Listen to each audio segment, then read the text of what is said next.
Todas as demais tribos estavam submissas ao bispo de Roma. Agora começou a supremacia papal, chamada supremacia da Idade Média. A primeira supremacia papal, de 1260 anos. Vejam como a Bíblia é bem específica no verso 25. Verso 25.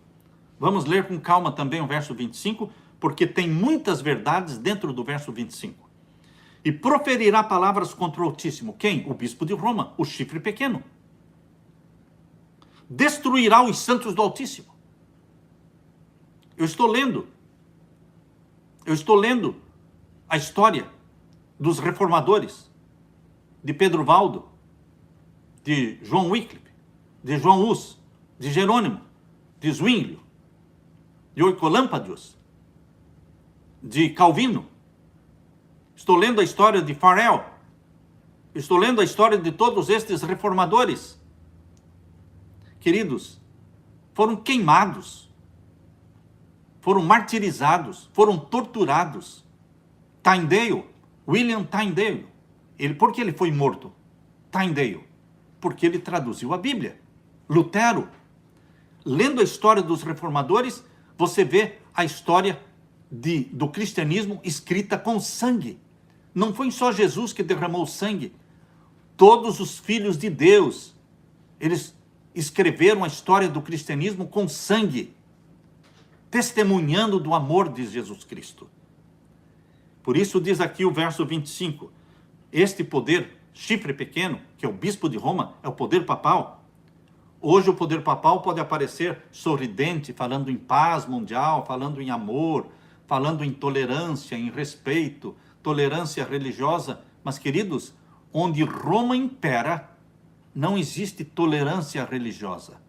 Onde Roma domina, acaba a liberdade de religião, a liberdade de consciência, a liberdade da linguagem. Acaba. Aqui diz, proferirá palavras contra Deus, o Altíssimo. Destruirá os santos de Deus, do Altíssimo. E cuidará em mudar os tempos e a lei. Vocês já perceberam que o mundo todo comemora os dias, celebra os dias de meia-noite a meia-noite? Deus não estabeleceu que o dia começa à meia-noite e termina à meia-noite? Não, queridos. Na palavra de Deus é de pôr do sol a pôr do sol. É de um pôr do sol a outro pôr do sol.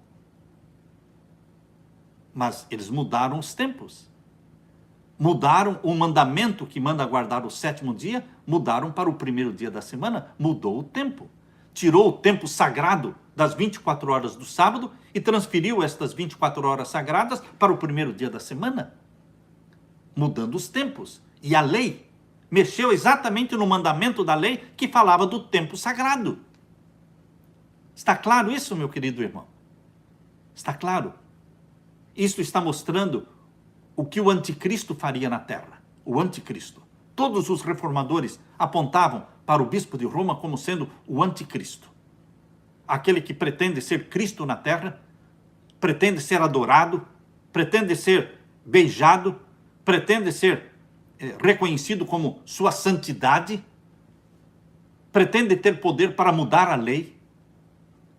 Queridos, aqui diz que ele perseguiria o povo de Deus por quanto tempo, diz o verso 25. Percebam que Deus especifica o tempo que ele dominaria o mundo.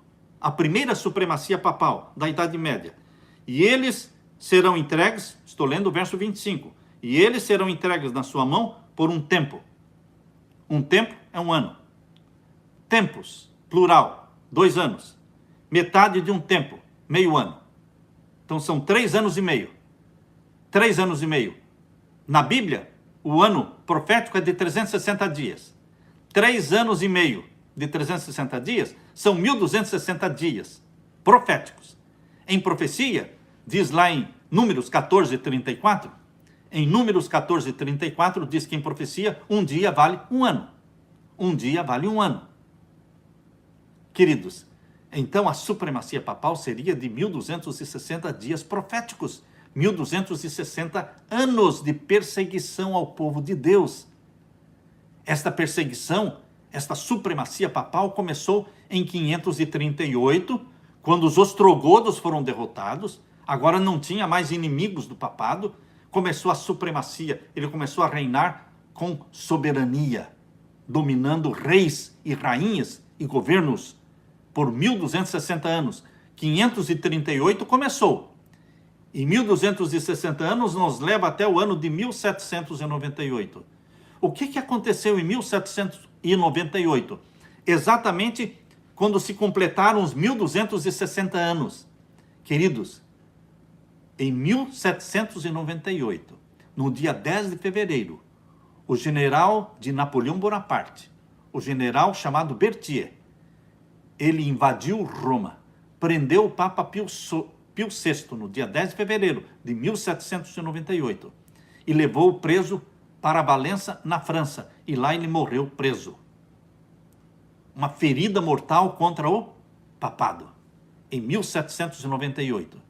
E em 1870, Garibaldi, ele acabou com os estados papais, que eram 20 cidades que rendiam impostos para o Vaticano. Ele colocou estas cidades como fazendo parte da República Italiana. Não mais eram estados papais. E, queridos, então foram dois golpes. O golpe de 1798, quando acabou com a supremacia papal. E o golpe de 1870, quando acabou com os estados papais. Está claro isso?